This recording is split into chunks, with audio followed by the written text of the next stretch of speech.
عشق کو حسن کے انداز سکھا لوں تو چلوں.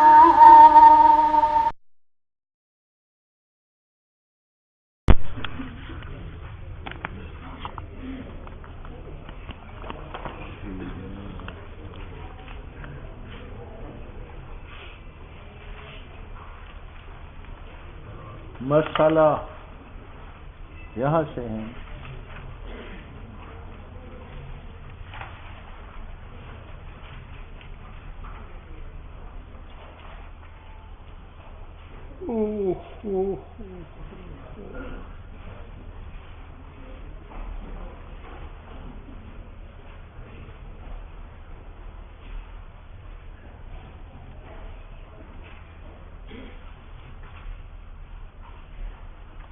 مسئلہ علی التنزل.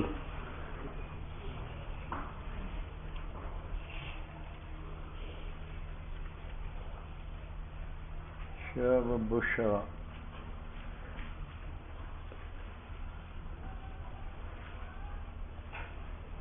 بشرا رے بش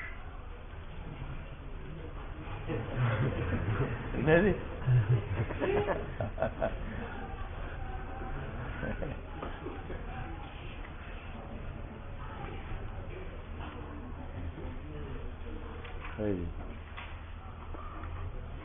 مسئلہ علی التنزل.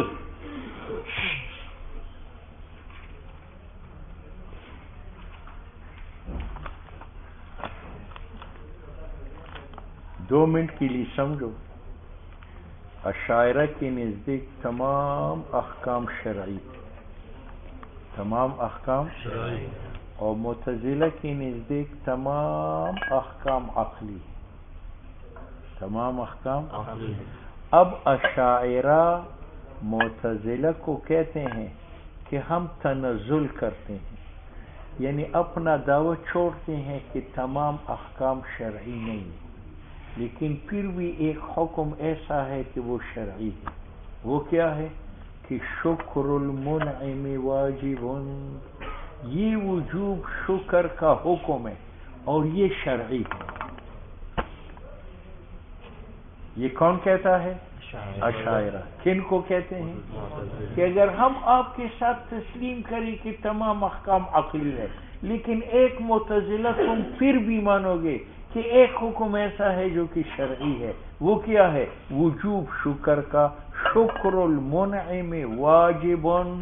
یہ واجبن کا حکم جو شکر کے لیے ہے یہ عقلاً نہیں ہے بلکہ کیوں؟ اگر شکر المنعم واجبن اگر یہ عقلی ہو جائے تو ہر حکم عقلی میں ایک فائدہ ہوتا ہے. ہر حکم عقلی میں ایک فائدہ. کیوں؟ اگر حکم عقلی ہو فائدہ نہ ہو تو پھر تو وہ حکم عبث ہوتا.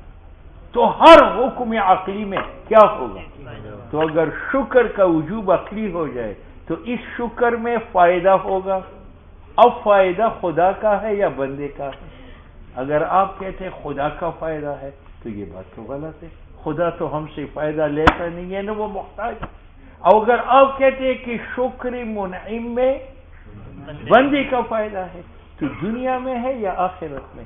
اگر دنیا میں ہے تو دنیا میں شکر میں تو میرا فائدہ نہیں.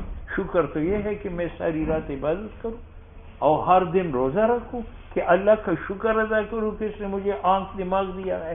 اور بتاؤ ہر دن روزہ اور ہر رات تہجد، یہ فائدہ ہے یا مشقت؟ تو دنیاوی فائدہ تو ہے نہیں. اور اگر آپ کہتے ہیں اخروی فائدہ ہے تو اخروی فائدہ تو شرعی ہے. معلوم ہوا کہ وجوب شکر کا جو ہے وہ کیا ہوا. اور جب یہ ایک شرعی ہوا اب ماننا پڑے گا کہ ہر حکم شرعی ہے. اب بات سمجھ ہاں؟ تو اشاعرہ نے کہا تھا تمام احکام شرعی، اور معتزلہ نے کہا تھا تمام احکام عقلی ہے. اب اشاعرہ کہتے یار ہم تنزل کرتے ہیں، یعنی اپنی مذہب سے نیچے آتے ہیں اور تمام احکام کو عقلی مانتے ہیں. لیکن اے معتزلہ تمہیں ماننا پڑے گا کہ ایک حکم شرعی ہے، اور وہ حکم کون سا ہے؟ وجوب شکر کا.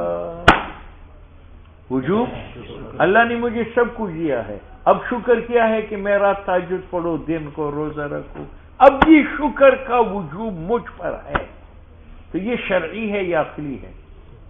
اگر عقلی ہو تو ہر عقلی حکم میں ایک فائدہ ہے، ورنہ حکم عبث ہوگا، تو اس میں ایک فائدہ ہے۔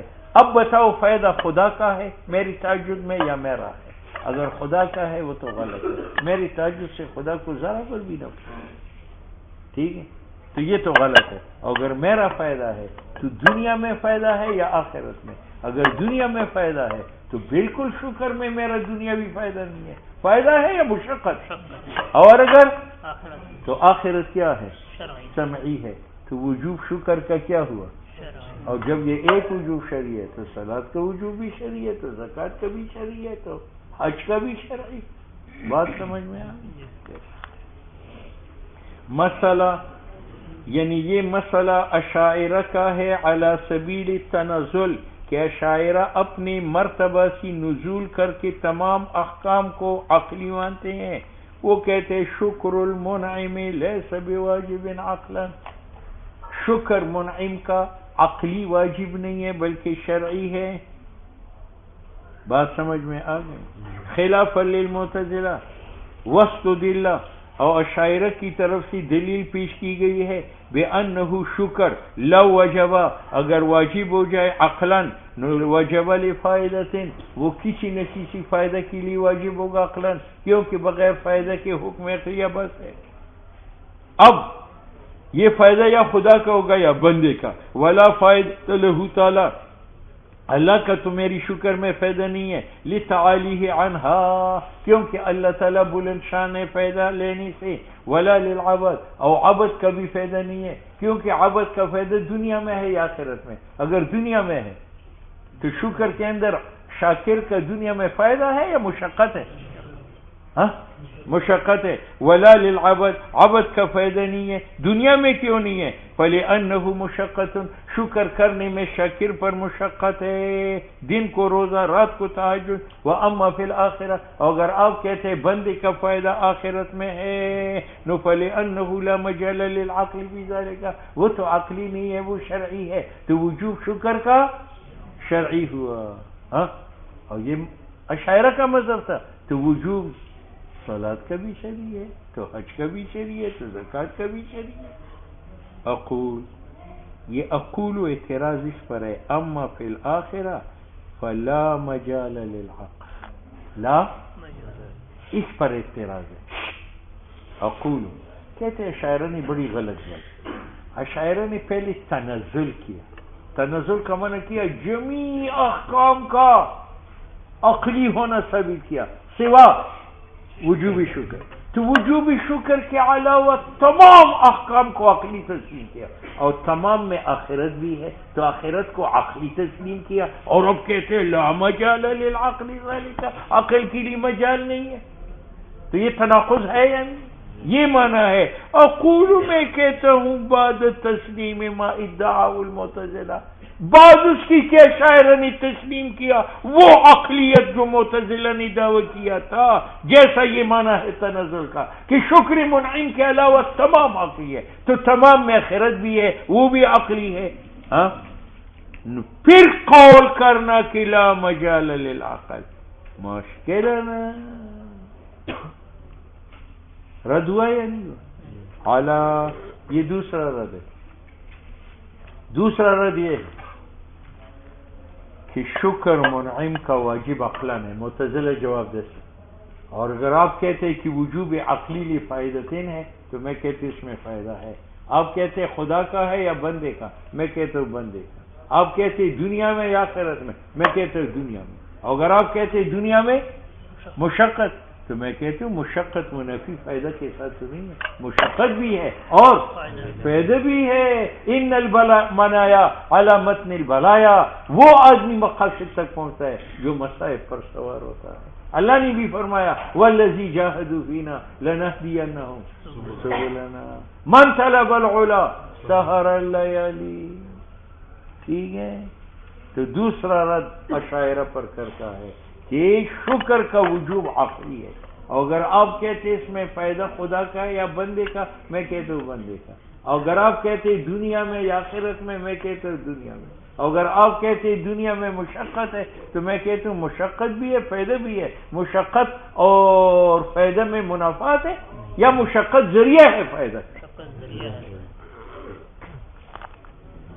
علاوہ یہ کہتا ہوں لستم، اگر یہ دلیل تام ہو جائے، اوہو میں نے قبل وقت میں، یہ دوسرا رد ہے.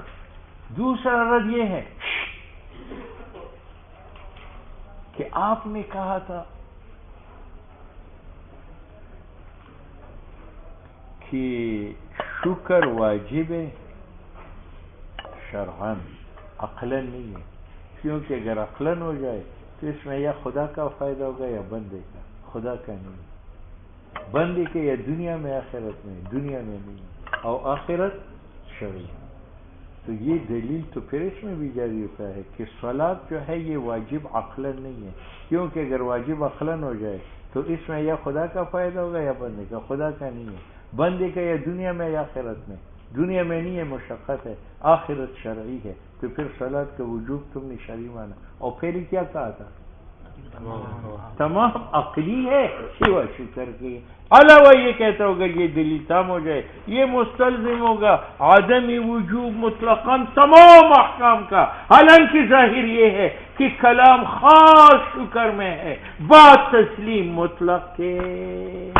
ٹھیک ہے یا نہیں؟ یہ تیسرا جواب ہے شاعروں کو کہ جناب شکر واجب عقلاً ہے اور اس میں فائدہ عبد کا ہے اور دنیا میں ہے. اور اگر آپ کہتے ہیں مشقت ہے تو میں کہتا ہوں کہ مشقت ذریعہ ہے فائدے کا، نہ کہ منافی ہے فائدہ کے ساتھ. علاوہ یہ کہتا ہوں کہ مشقت لا ينفی، وہ سلب فائدے کا نہیں کرتا. فإن العطایا انعامات على متن البلایا، وہ تب کہ انسان سوار ہو جائے اوپر پشت مصیبتوں کے. تو دیکھو مصیبتوں پر جو سوار ہوتا ہے تو اللہ ان کو مطالب تک پہنچاتا ہے. اللہ نے فرمایا وَالَّذِي جَاهَدُوا فِينَا، یہ مشقت ہے. لَنَهْدِيَنَّهُمْ سُبُلَنَا، یہ فائدہ ہے. ٹھیک ہے. كما قال اللہ تعالی والذین جاہدوا فینا لنہدینہم سبلنا. قالوا اچھا آپ کی مرضی، ہم کیا کرتے ہیں.